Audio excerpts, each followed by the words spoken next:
நிம்மதியான வாழ்வில்தான் உன் நிம்மதியும் மகிழ்ச்சியும் இருக்கிறது.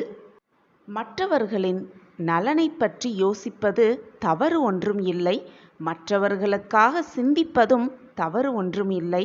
ஆனால் அவர்கள்தான் உன் உலகம், அவர்களின்றி உன்னால் இயங்கவே முடியாது என்று நினைப்பதுதான் தவறு கண்மணியே. அவர்கள் அன்பை சார்ந்து இருக்காதே. மற்றவர்களின் அன்பு சில சமயங்களில் பிரிந்து போகலாம். அப்பொழுது உன்னால் தாங்கிக் கொள்ளவே முடியாது.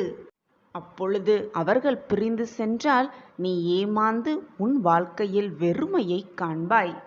எனவே குழந்தையே, உன் அப்பா சொல்வதை நன்றாக புரிந்து கொள். மற்றவர்கள் மீது அன்பு செலுத்துவது தவறு இல்லை.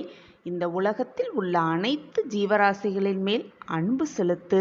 ஆனால் நிரந்தரமாக அவர்கள் இல்லையென்றால் நம்மால் வாழவே முடியாது என்ற நிலைமைக்கு அந்த அன்பை செலுத்திவிடாதே.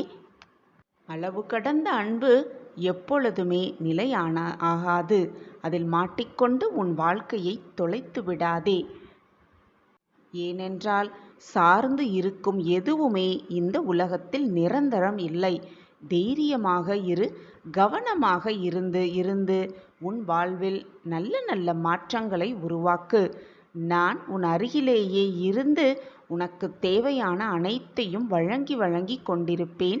உன் நிம்மதியான வாழ்க்கைக்கு உன் சாயப்பாவே பொறுப்பு. இதுவரை உன்னை ஆட்டி படைத்த பிரச்சனை ஒன்று வரும் வியாழனில் தீரப்போகிறது. அப்பா உனக்காக அள்ளி அள்ளி கொடுக்கும் சந்தோஷத்தையும் மகிழ்ச்சியையும் தவறவிட்டு விடாதே. சந்தோஷமாக பெற்றுக்கொண்டு உன் வாழ்க்கையை மகிழ்ச்சிகரமான வாழ்க்கையாக மாற்றிக்கொள் என் கண்மணியே.